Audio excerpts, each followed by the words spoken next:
হয়েছে আমি একটা ভেঙে দেখাচ্ছি।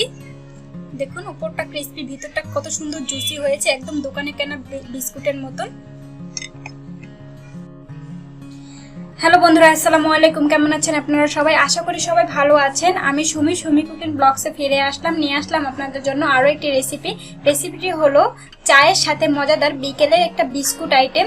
তো এই বিস্কুটটা আপনি চা হওয়ার আগেই বানিয়ে নিতে পারবেন। তো অনেক সহজ এবং তেলে ভাজা, কোনো রকম ব্রেক করা ঝামেলা ছাড়াই এই বিস্কুটটা বানিয়ে দেখাবো। তো চলুন কিভাবে বানিয়ে নিই। তো সুজির বিস্কুট বানানোর জন্য আমি এখানে উপকরণগুলো নিয়ে নিয়েছি। উপকরণের মধ্যে এখানে লাগবে 1 কাপ মিহিদানা সুজি, লাগবে এখানে 1/3 কাপের মতন চিনিটা আপনি বাড়িয়ে কমিয়ে নিতে পারেন। এখানে সামান্য একটু লবণ লাগবে, এখানে একটা ডিম ফেটে নিয়েছি, আর লাগবে প্রায় 15 থেকে 20 গ্রামের মতো গুঁড়ো দুধটা অপশনাল, আপনারা না চাইলে নাও দিতে পারেন, কিন্তু দিলে স্বাদটা বাড়বে। তো এখন আমি এটা একটা ডো করে নেব। তো এখানে আমি একটা মিক্সিং বোল নিয়ে নিয়েছি ডোটা করার জন্য। তো এখানে আমি একটা ডিম আগে থেকে ফেটে নিয়েছিলাম, সেই ডিমটা দিয়ে দিলাম। আর দিয়ে দেবো এখানে স্বাদ মতন চিনি, মানে 1/3 কাপ চিনি নিয়েছি আমি, আপনারা চাইলে একটু বাড়িয়ে কমে নিতে পারেন। তো প্রথমে এই চিনিটাকে ডিমের সাথে ভালোভাবে মিশিয়ে নেব, চিনিটা যেন গলে যায় ওই পর্যন্ত আমাদের উইক্স করতে হবে। আমি চিনিটাকে ডিমের সাথে ভালোভাবে মিশিয়ে নিয়েছি। এখন এই পর্যায়ে আমি এখানে দিয়ে দেবো 1 কাপ একদম চিকন মিহি করা সুজি। আর আমি এই ডিমের সাথেই ডোটা তৈরি করে নেব। আপনারা এর সাথে আমার কোনো পানি লাগবে না, যে পরিমাণে জিনিস দিচ্ছি একটা ডিমেতেই আমার হয়ে যাবে। আপনারা চাইলে বাড়িও কমিয়ে নিতে পারেন। এখানে সামান্য একটু লবণ দিয়ে দিয়েছি প্রায় 30 গ্রামের মতন গুঁড়ো দুধ। এখন এগুলোকে একটা ডো তৈরি করে নেব। এখন এটা আমার হাতের সাহায্যে ডো তৈরি করে নিতে হবে। তো বন্ধুরা, আমি এর সাথে 2 চামচ ময়দা অ্যাড করে দিয়েছি, কারণ এই ময়দাটা অ্যাড করলে ভেঙে যাওয়ার সম্ভাবনা কম।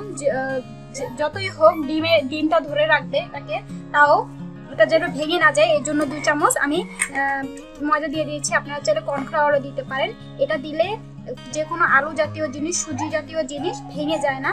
তো এখন এই ডোটাকে আমি 5 মিনিট রেস্ট রাখবো, তাতে করে এটা একটা পারফেক্ট ডো তৈরি হয়ে যাবে এবং হাতে লেগে যাবে না। তো ডোটা আমার 5 মিনিট রেস্টে রাখা হয়ে গেছে। এখন আমি একটা চামচ নিয়ে নিয়েছি, মেজারমেন্ট চামচ। তো এই চামচের মাপে আমি সবগুলো লিচি নিয়ে নেব, যাতে করে সবগুলো এক মাপে হয়। তো আমি হাতে একটু তেল লাগিয়ে নিয়েছি, যাতে করে ডোটা করতে আমার একটু সুবিধা হয়, বিস্কুটগুলো বানানোর জন্য সুবিধা হয়। তো আমি একটু গোল করে এটা একটু চ্যাপটা করে নেব। তো দেখুন আমার চ্যাপটা করা হয়ে গেছে। এখন আমি একটু ডিজাইন করার জন্য একটা ছুরি নিয়ে নিয়েছি। তো দেখুন আমি এরকম করে ডিজাইন করে নিয়েছি, আপনারা চাইলে যে কোনো ডিজাইনই করে নিতে পারেন। তো একইভাবে আমি সবগুলো বানিয়ে নিচ্ছি। আরো একটা আপনাদেরকে বানিয়ে দেখাচ্ছি। তো এরকম হালকা হাতে এরকম করে রাউন্ড করে একটু চ্যাপটা করে দিতে হবে। তো দেখুন এই ডোটা অনেকটা স্টিকি হতে হয়, যার কারণে এটা অনেক সাবধানে বানাতে হয়। তো দেখুন আমি আবারও একটু ছুরি দিয়ে একটা ডিজাইন কেটে নিলাম। তো এখন এইভাবে সবগুলোই বানিয়ে নিচ্ছি। এগুলো আমার শেপ দেওয়া হয়ে গেছে, এখন আমি ভাজতে চলে যাব। তো আমি বিস্কুটগুলো ভাজার জন্য চুলায় তেল বসিয়ে দিয়েছি। তো তেলগুলো গরম হয়ে গেছে, এখন একটা একটা করে দিয়ে এগুলো ভেজে নেব আমি।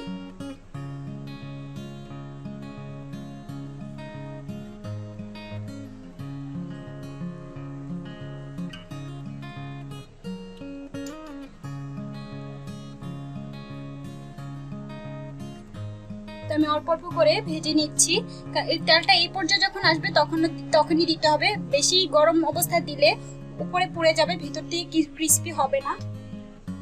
তো দেখুন এইভাবে ডিমে আছে একদম সময় ধরে এই বিস্কুটগুলো ভাজতে হবে, যাতে করে উপর দিয়ে ক্রিস্পি এবং ভিতর দিয়ে ভালোভাবে হয়। এর জন্য দেখুন এক পাশ যখন একটু কালার হয়ে এসেছে, তখন আমি বিস্কুটগুলো উল্টিয়ে দিয়েছি।